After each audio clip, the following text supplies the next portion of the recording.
Yun, what's up? Ayan, kamusta mga utol?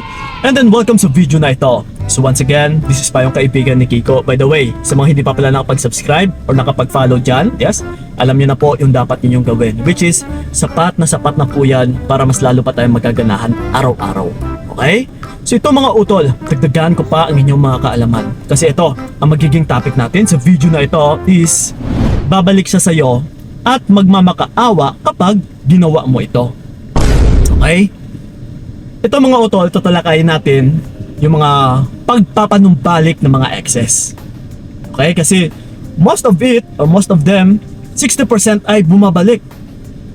Kaya kung minsan may nababalitaan tayo, after a month, after a year, or after a years, na sa sobrang haba na ng panahon, magugulat ka kung bakit nag-reach out yung mga exes.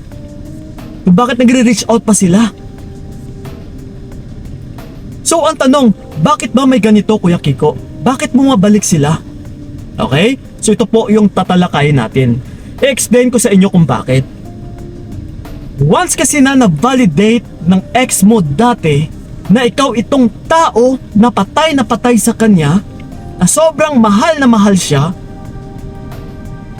eh talagang ikaw itong babalikan or kukulitin or magpapapansin yung ex mo sa'yo. Once na siya ay single, once na siya ay nalungkot, once na siya ay looking for someone, or let's say na pwede niyang gamitin ulit, yes, sa iba't ibang motibo utol.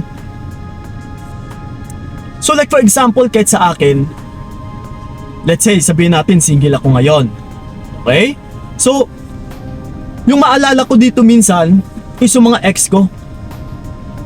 Kung sino yung tao na yon, kung sino yung ex ko na yon, na yung mahal na mahal ako dati.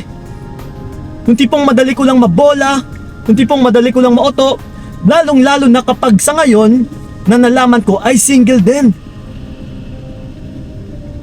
So ngayon syempre, yung karisma ko o yung karisma naming mga lalaki bilang lalaki is susubukan namin ito ulit. Uy, susubukan ko nga. Magpapapansin nga ako sa kanya. Yes, subukan ko kung still nandyan pa rin yung pagmamahal niya sa akin. Kung still patay na patay pa rin siya sa akin.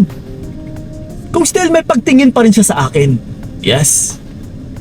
So kaya kung minsan may mga babae talaga na nagugulat na, uy, bakit kaya nag-reach out itong ex ko?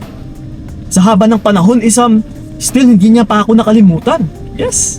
Talagang hindi kanya nakalimutan. Kagaya nga dati utol, kapag na-validate niya na madali ka lang utuin. So ngayon susubukan ka niya. Okay? So pero ito po yung topic natin sa ngayon is yung sa pagmamakaawa or magbibeg siya sa'yo na balikan ka niya. Dahil like I said din kanina utol, na na-validate niya na ikaw itong tao na mahal siya dati. Pero yung feeling kasi na that's why bumabalik sila, dahil ikaw mismo ay nag-focus na sa sarili mo. Yes, diba kung minsan kasi, kung dati is habol ka ng habol, patay na patay ka sa kanya, yung energy is nasa kanya, binato mo sa kanya utol. So siya ito ngayon yung powerful, diba? Pero kinalaunan or eventually is nagbago ka. Na-realize mo na naiiwan mo na or napababayaan mo na yung sarili mo. So yung ginawa mo is nag-focus ka sa iyong sarili. So until na naging powerful ka na rin, until na yung energy na ito is nahihila at nahihila mo na. So ngayon, yung atensyon is nababaling mo na sa iba't ibang gawain mo. Na para sa sarili mo, na nag-focus ka na sa trabaho mo, sa buhay mo, sa family mo. So napababayaan mo na siya. So ngayon, yung mararamdaman ng partner mo or ng ex mo is maaapakan din talaga yung ego niya. Na yung taong mahal na mahal ako nga dati, isang parang nawala. Bakit kaya? So ngayon, ang gagawin niya is ito ngayon, kukulitin ka niya. That's why nga bumabalik yung mga exes Kasi hahabulin or hahanap-hanapin niya pa rin yung validation na yon, na buong akala niya na nag-conclude siya dati na mahal mo siya. Na mapapaisip din talaga siya na, uy, yung taong mahal na mahal ako dati is ngayon, wala na. Wala na siyang pakialam sa akin. Parang siguro nawala na rin ako ng karisma. Yes. Na parang binaliwala niya na ako. Parang wala na rin talaga siyang pagtingin sa akin ah. So ngayon ito, magpapapansin ako. So pero ito ngayon mga utol, sa pagpapapansin ng mga exes ninyo, is given na po yan na magpapapansin talaga. Pero paano natin siya bigyan ng pagsisisi at saka para magmamakaawa? Sa pamamagitan na kailangan is, kung nakapag-focus ka na sa ngayon, sa buhay mo, sa trabaho mo, sa goals mo sa buhay, dapat ituloy-tuloy mo po ito. Kasi once na ma-out of focus ka, bumalik ka na naman sa kanya, wala. Paano siya magbibeg? Paano siya magmamakaawa? Paano kanya babalikan kung still yung energy mo ay binato mo pa rin sa kanya, na nandyan pa rin, ramdam niya pa rin na may pagmamahal ka sa kanya?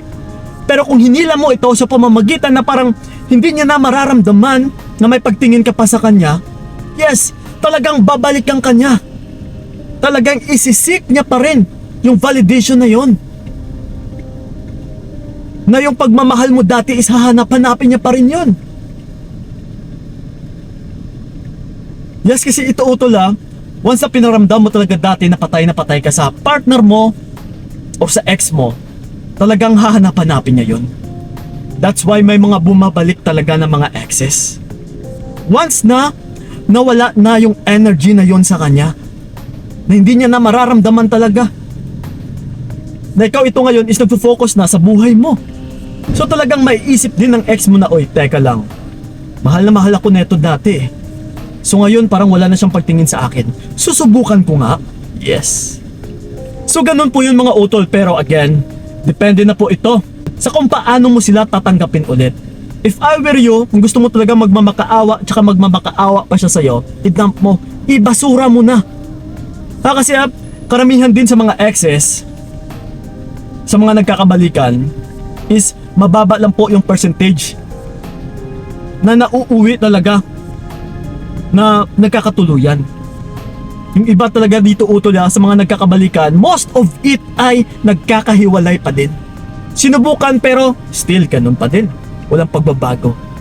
So that's why once na may mga exes sa inyo na nagpaparamdam, huwag yun ang pansinin. Mas mainam pa utol na sa kung ano yung binibigyan mo ng tuon sa ngayon para sa sarili mo ay ituloy-tuloy mo na. Okay? So yun lang po mga utol, sanay nakatulong talaga yung video na ito. Sa mga gustong magtanong dyan, just leave a comment lang dyan sa ilalim at saka sasagutin po natin yan. Susubukan natin hanggat makakaya natin. Okay? So yun lang po, maraming salamat talaga. So ingat kayo. God bless and babush! Binigay ko lahat para wala kang masama.